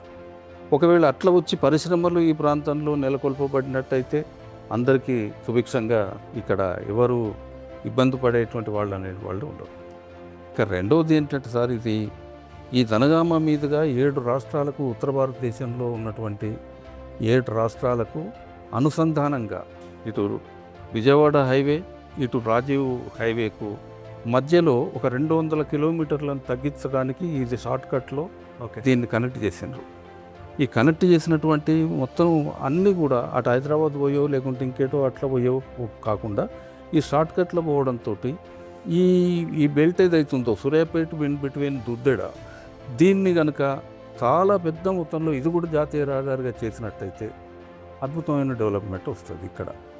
మరి ఇప్పుడు అక్కడ టచ్ అవుతున్న రాజీవ్ రహదారి టచ్ అవుతున్న ఈ ప్రాంతం కానీ, ఇటు విజయవాడ రోడ్డు కానీ ఉన్నటువంటి సూర్యాపేట కానీ, ఇటు సిద్దిపేట కానీ అయినంత డెవలప్మెంట్ జనగాం లేదు. పక్కకున్న భువనగిరి కూడా మంచి అభివృద్ధిలోనే ఉన్నది. అంటే కాబట్టి ఇక్కడ కొత్త జిల్లాను దృష్టిలో పెట్టుకొని కేంద్ర రాష్ట్ర ప్రభుత్వాలు మరి ఇక్కడి ప్రాంతం ప్రజల యొక్క అవసరాలను దృష్టిలో పెట్టుకొని తప్పనిసరిగా అటు పారిశ్రామికంగా కానివ్వండి, ఇంకే రకంగా కానివ్వండి, ఇక్కడి ప్రజలకు ఉపాధి కలిగేటట్టుగా చేయాల్సినటువంటి అవసరం ఉంది. మరి దాని తర్వాత ఇంకా ఏంటంటే సార్, ఇక్కడ ఒక గ్రంథాలయం, అది పూర్వం చాలా కాలం నుంచి జనగాంలో గ్రంథాలయం ఉంది. అది ఈ మధ్యలో కూలుతున్నది, అది కూలిపోతుంది, ఎప్పుడు ఎవరి మీద పడుతుందో అనేటువంటి దానికి వచ్చి మేము అనేక సార్లు దాన్ని చెప్పిన క్రమంలో అక్కడి నుంచి షిఫ్ట్ చేసి డిఈఓ ఆఫీసు కొద్దిగా దూరంగా ఉంటుంది, అందులోకి షిఫ్ట్ చేసింది. అంటే టెంపరీగా, కానీ మనకు టెంపరీ కాదు, గ్రంథాలయం అనేది శాశ్వతంగా ఒకే దగ్గర ఉండాలి. కాబట్టి ఆ శిథిలమైనటువంటి బిల్డింగ్ను కూల్చేసి ఆ బిల్డింగ్ అడుగు భాగం కూడా మనకు హ్యాండ్ ఓవర్ అయింది మున్సిపాలిటీ నుంచి. మన ప్రాంతానికి జనగామ మీరు గ్రంథాలయం కిందకే వచ్చింది అది ల్యాండ్. కాబట్టి దాంట్లో కొత్త బిల్డింగ్ కట్టడం ద్వారా మళ్ళీ మనకు ఒక 100 ఏళ్ల వరకు ఈ జనగామ 100 ఏళ్లను దృష్టిలో పెట్టుకొని గ్రంథాలయాన్ని నిర్మించాలి. ఇప్పుడు అవును సార్, మన ఫ్యూచర్ అంటే ఆ రకమైనటువంటి భవనాన్ని నిర్మాణం చేయాలి. ఇది రెండవ సమస్య సార్. ఇకపోతే ఇక్కడ జరుగుతున్నటువంటిది ఏంటంటే బాగా మనకు ప్రధానంగా అభివృద్ధి సమతుల్యంగా జరగడం లేదు. అంటే ఏ రకంగా అంటే ఇప్పుడు మనకు కొత్త జిల్లా కాబట్టి ఒకటి అయిపోయే వరకే మనకి ఇంకొక చేపట్టలేకపోతున్నాం. కాబట్టి సరే, దీర్ఘకాలికంగా జరగాల్సినటువంటి కార్యక్రమాలే అయినా కొద్దిగా ప్రభుత్వాలు చొరవ తీసుకోవాలి. ప్రజల నుంచి ప్రాతినిధ్యం వస్తున్నది, ఎమ్మెల్యేల ద్వారా వాళ్ళ ద్వారా చెప్తున్నారు, కానీ కావలసినటువంటి ఫండింగ్ మనకు రావడం. ఆ ఫండింగ్ వచ్చినప్పుడు ఇప్పుడు అధికారులైనా ఎవరైనా ప్రభుత్వం నుంచి నిధులు వస్తేనే వాళ్ళు చేయగలుగుతారు. లేకపోతే మనం ఎన్నిసార్లు మాజర్నామా ఇచ్చినా కూడా చూస్తామని అంటారు. కాబట్టి ఈ రకమైనటువంటి కావలసినంత అభివృద్ధికి జనగామ నోచుకోవడం లేదు. ఇంకా మరీ ముఖ్యంగా మేము చెప్పేది ఏంటంటే సార్, జనగామ అభివృద్ధికి సెంటర్గా ఉన్నటువంటి జనగామకు 4 వైపులో ఉన్నటువంటి ఇటు నెల్లూట్లో కానివ్వండి, అటు పెంబర్తి కానివ్వండి, ఇటు చామీర్పేట కానివ్వండి, ఇటు యశ్వంతాపూర్ కానివ్వండి, ఈ 4 వైపులా డివైడర్స్ లైట్లు అన్ని దిక్కులు లేవు. కొన్ని దిక్కులు ఉన్నాయి, కొన్ని దిక్కులు లేవు. ఇప్పుడు మాదే ఉన్నది నెల్లూట్ల వైపున లేదు. అంటే ఇంతవరకు లైట్లు ఉంటాయి, ఇక్కడి నుంచి లైట్లు ఉండవు. అది పెద్ద ఖర్చుతో కూడుకున్నది కాదు. అంటే ఎన్నిసార్లు చెప్పినా దాని గురించి పట్టించుకోరు. ఇప్పుడు అది చిన్న సమస్య అట్లా. కాబట్టి డివైడర్స్ కావాలి. ప్రమాదాలు జరుగుతున్నాయి, ప్రమాదాలు డివైడర్ లేకపోవడం వల్లనే జరుగుతున్నాయి. కాబట్టి ఇవన్నీ కొన్ని చిన్న సమస్యలే అయినప్పటికీ మరి మీరు హైదరాబాద్ నుంచి వచ్చిన మేము నివేదిస్తున్నాం మీ ద్వారా ప్రభుత్వానికి, అధికారులకు తప్పనిసరిగా ఇది సుందరీకరణకు కూడా పనికొస్తుంది. అయితే ఇంకొకటి ఏంటంటే సార్, ఇక్కడ బతుకమ్మ కుంట అని ఈ మధ్యన బాగా డెవలప్ చేసిండ్రు అక్కడ. ఆ బతుకమ్మ కుంటలో కూడా జరగాల్సిన అభివృద్ధి జరుగుతులేదు, ఆగిపోయింది అన్నారు అభివృద్ధి అక్కడ ఆ ఏరియా. ఆగిపోయాను. అయితే ఉంది, ప్లేస్ ఉంది, మంచి అక్కడ పొలము, వాకింగ్ ట్రాక్ ఇవన్నీ కూడా బాగానే ఉన్నాయి. కానీ మళ్ళీ నిధుల కొరత. ఏం చేయాలన్నా ట్యాంక్ బండ్ లాగా చేయాలి. మనకు ట్యాంక్ బండ్ లాగా చేయాలంటే మరి దాని తగ్గట్టు ఉంది. ఇంకొకటి ఏంటంటే సార్, అక్కడనే మనకు గవర్నమెంట్ ల్యాండ్ ఉంది కాబట్టి ఈ ఓపెన్ ఎయిర్ థియేటర్ కూడా అక్కడ తప్పనిసరిగా కట్టిస్తే అది అందరికీ ఉపయోగం ఉంటుంది. ఒక సురభి వాళ్ళకనైతే కాదు, ఈ జనగామ ప్రాంతంలో ఉన్నటువంటి కళాకారులు ఎవరైనా కొంత ఒక గ్రూప్గా తయారై వాళ్ళు నాటకం వేసుకోవడానికో ఏదో ఒక రకమైనటువంటి కల్చరల్ ఈవెంట్ నిర్వహించుకోవడానికి ఉపయోగపడి వస్తుంది. కాబట్టి ఇవి మౌలికమైనటువంటి సమస్యలు ఇవే సార్. తర్వాత మా జనగాంలో అనేక రైళ్ళు జనగామ పట్టణం నుంచి పోతుంటాయి. ఓకే. దాంట్లో అన్నీ ఆగలిగినటువంటి పరిస్థితి ఉన్నది ఇక్కడ. ఆ బేస్ ఉన్నది. ఇప్పుడు ఉదాహరణకు చార్మినార్ ఎక్స్ప్రెస్ ఆగదు, గోదావరి ఆగదు, వారణాసి ఆగదు. ఇవి ఆపితే పెద్ద నష్టం ఏం లేదు. వాళ్ళు 1 నిమిషం ఆపడం వల్ల అనేక మందికి సౌకర్యం కలుగుతుంది అనేటువంటి విషయాన్ని మేము చెప్తూనే ఉన్నాం. కొన్ని ఇంతకుముందు ఆగనటువంటి వాటిని కూడా ప్రాతినిధ్యం చేసి ఎంపీ గారి దృష్టికి తెచ్చి, వాళ్ళ దృష్టికి తెచ్చి అవి జనగామ ప్రజలు సాధించుకున్నారు. ఇవి కూడా మరి ఈ తీరనటువంటి కోరికలు ఇవి. చార్మినార్ ఆగాలి, వారణాసి ఆగాలి, గోదావరి కూడా ఆగాలనేటువంటిది మన సమస్య సార్. ఇంకా ఏంటంటే సార్, విద్యా కేంద్రం, మంచి విద్యా కేంద్రం ఇది. మా వరంగల్ తర్వాత జనగాం ఈ మధ్యన మెడికల్ కాలేజీ కూడా వచ్చింది. చాలా విద్యా విషయకంగా మాత్రం మంచి అభివృద్ధి ఉన్నది. అయినప్పటికీ కూడా ఇంకా చాలా ఈ విద్యావంతుల సంఖ్య పెరిగినప్పటికీ ఇంకా వాళ్ళలో అంత మనకు టాలెంటెడ్గా ఇంకా పెరగాలంటే మంచి ఫ్యాకల్టీ, మంచి కాలేజీ, మంచి దీనికి సంబంధించిన ఇన్ఫ్రాస్ట్రక్చరు ఇవన్నీ కూడా మనకు ఉన్నట్టయితే ఇంకా ఇప్పుడు చదువుకునే పిల్లలకు కానివ్వండి, చిన్న తరగతులకు కానివ్వండి, మరి మంచి విద్యా ప్రమాణాలు అందిస్తే అద్భుతమైనటువంటి రేపటి పౌరులు మన దగ్గర వచ్చే అవకాశం ఉంది. కాబట్టి ఇంకా మీకు ప్రధానంగా మీకు తెలియని సమస్యలు ఏమి ఉండవు. తెలియదు సార్, నిజంగా మీకు చెప్తాను వింటా ఉన్నాను. అండ్ మీరు యాక్చువల్ అంటే ఒక కాంప్లిమెంట్ లాగా అనుకోవచ్చు. మీరు చెప్తా ఉంటే సమస్య అంటే వినడానికి బాగున్నాయి సార్.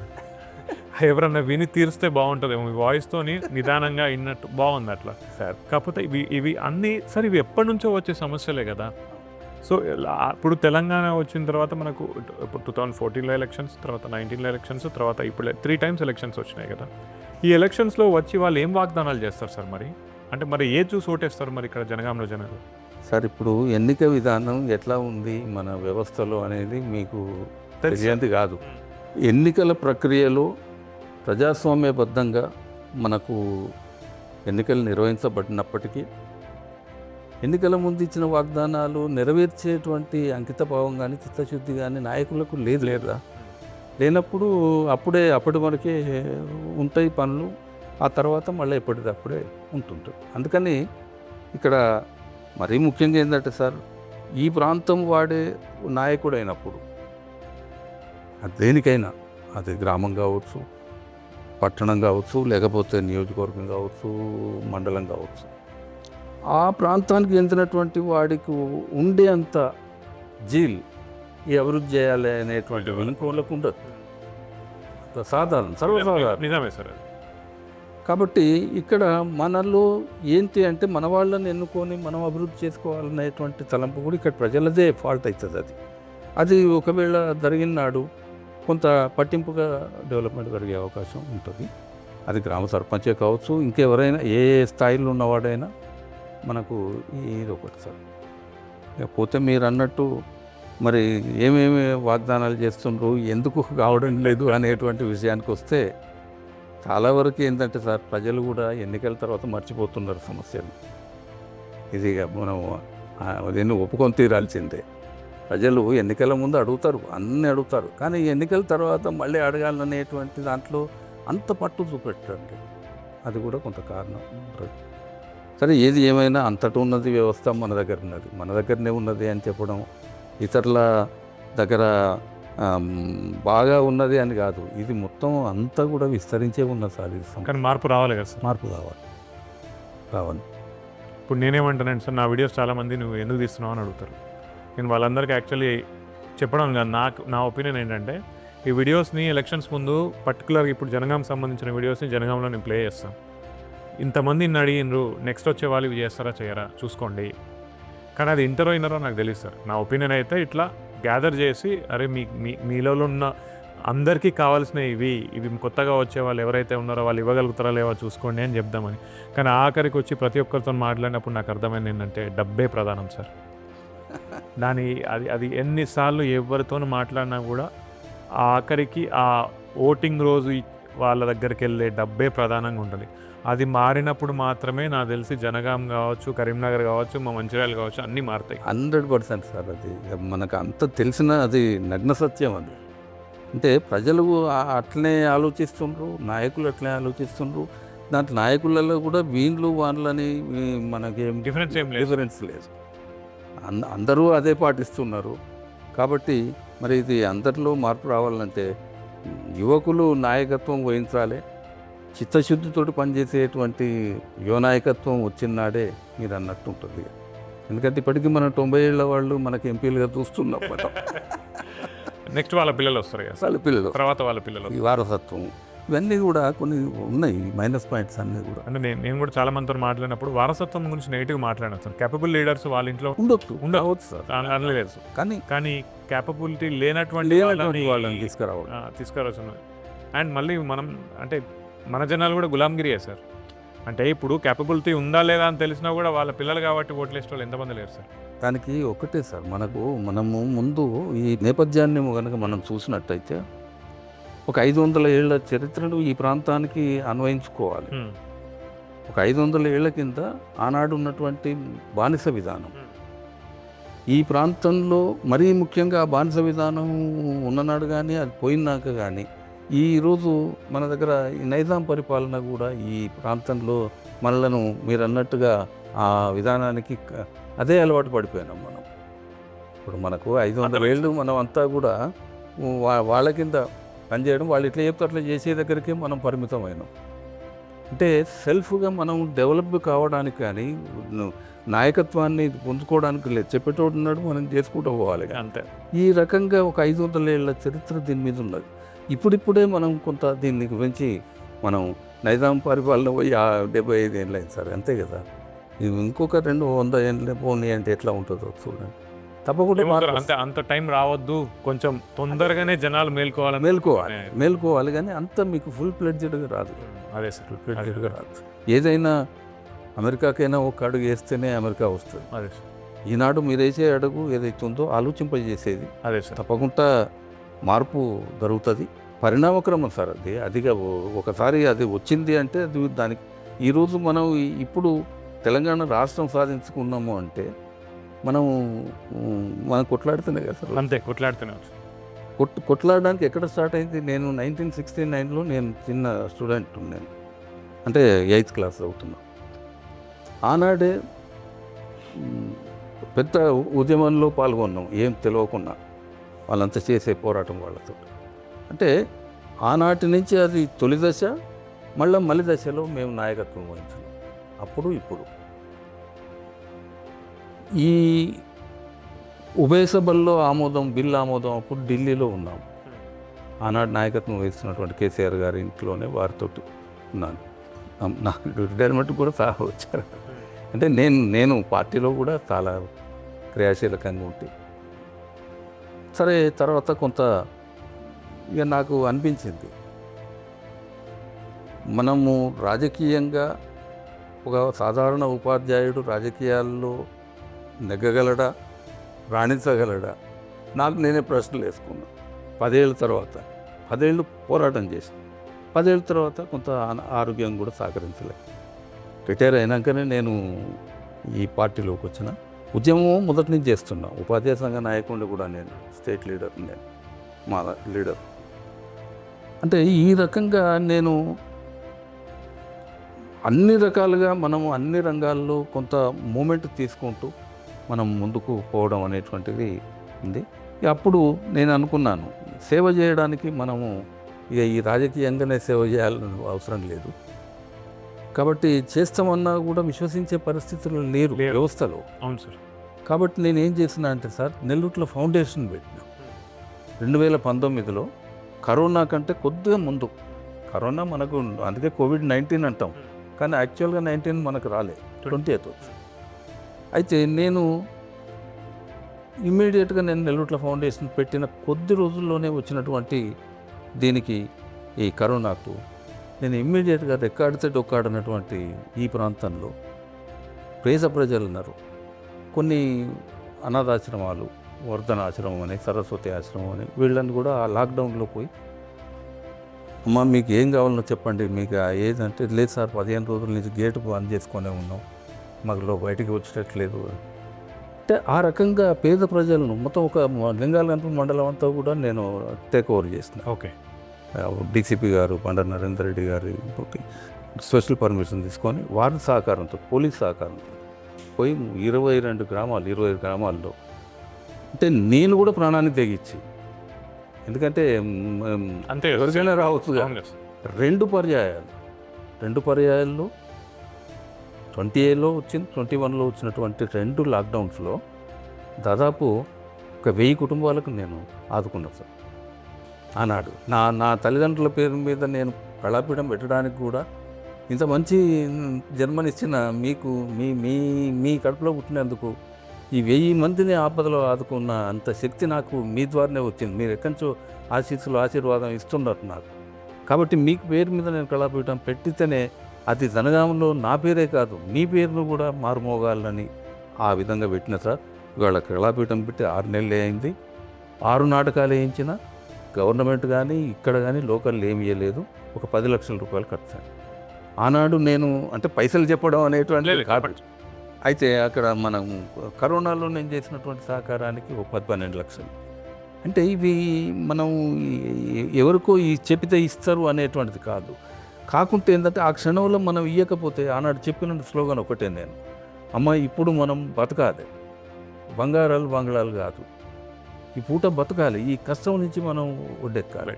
ఒడ్డెక్కినాక అన్నీ ముడ్డెక్కాలంటే నువ్వు బయటకు పోలేవు, నా దగ్గర ఉన్నది ఇది ఇస్తున్నా అని చెప్పి ఆ రకంగా చాలామంది ప్రజలను, మన 1000 కుటుంబాలంటే దాదాపు ఈజీగా మీరు ఒక 4000 మంది ఇంటికి 4 ఉన్నా వాళ్ళకి ఆ 15 రోజుల మటుకు సరుకులు. తారు మనోహర్ గారు వారు కూడా చాలా గ్రామాలకు వచ్చిండ్రు.